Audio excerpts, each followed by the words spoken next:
Bienvenidas a mi canal, a todas y a todos. Bueno, no sé si este énfasis es necesario o si lo mantendré en los siguientes saludos porque me da mucha vergüenza ajena. El caso, hoy os voy a hablar sobre 4 o 5 libros, no lo tengo muy claro, o sea, lo tengo claro, pero las matemáticas como que no.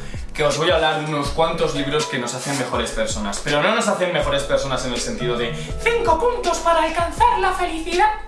No, se tratan de libros que considero que tienen personajes e historias que nos hablan de la diversidad de este mundo y sobre temas que deberíamos normalizar. Y para empezar en ello y sin darle más vueltas a la introducción, voy a hablaros sobre el primer libro que para mí es de mi libro saga favorita, que es El Archivo de las Tormentas de Brandon Sanderson. Este señor en esta saga pues bueno, nos construye una historia de fantasía épica, con momentos de batallas, con momentos pues de enfrentamientos, de política, todo lo que queráis. Pero lo más importante aquí es que el sistema de magia está muy ligado a la salud mental de los personajes. Los personajes que están rotos son los más fáciles de captar y de entender este mundo, ¿no? De la magia.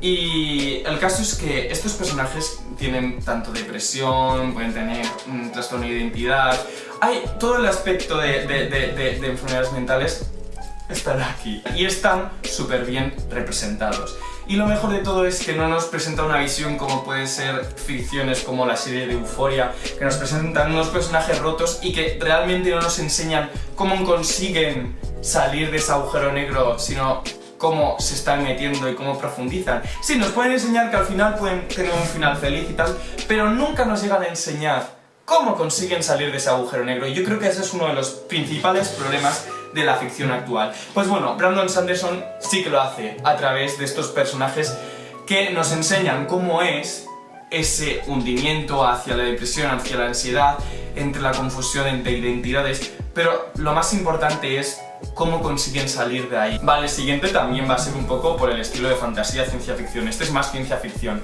Se llama Exhalación de Ted Chiang, que acaba de salir a la venta en todas las librerías. Este señor, Ted Chiang, para los que no lo conozcáis, es un escritor de ciencia ficción que está petándolo ahora bastante y que se le conoce por su relato de la historia de tu vida, que es un relato en el que se basó la famosa película de La Llegada. Nos presenta una perspectiva al futuro con tecnologías avanzadas que nos permiten pues viajar hacia el pasado, poder hablar con nuestro yo de otras dimensiones,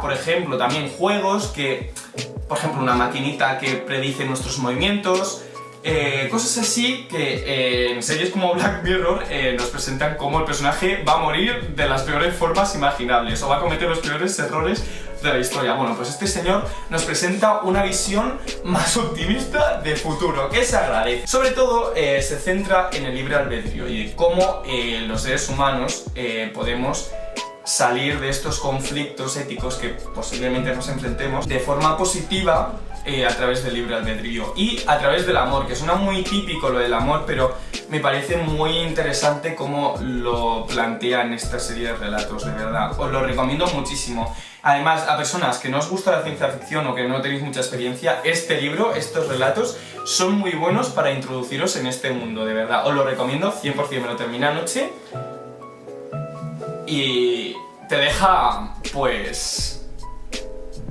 el hombre en busca del sentido. Para encontrar el sentido de tu vida tienes que hacer esto. No. Este señor, pues bueno, tuvo que pasar por todo el campo de concentración de Auschwitz y bueno, en el momento en el que salió, en el momento en que vencieron a los nazis, se encontró que a su mujer y a su hija, que también les habían ingresado en los campos de concentración femeninos, habían muerto, y sus familiares y sus amigos. No tenía absolutamente a nadie. Entró en una profunda depresión, pero consiguió salir a través de este libro, escribiendo este libro. Bueno, pues nos cuenta su experiencia en el campo de concentración y él, como psicólogo, analiza los comportamientos de cada uno de las víctimas de este genocidio. Y me parece súper interesante porque además de descubrir un poco cómo fue ya no solo el tema de los abusos y tal, sino cómo reaccionaban a los abusos estos presos, pues puedes un poco ver el poder del libre albedrío. Un poco va por el estilo de Ted Chiang, pero sobre todo se centra en cómo consiguieron muchos de ellos seguir hacia adelante y encontrarle un sentido a la vida, y me parece que es muy interesante. O sea, no es un relato sobre qué debes hacer para seguir hacia adelante, es un relato de, mira, este es mi drama, esta es mi tragedia, y así es como la he enfrentado.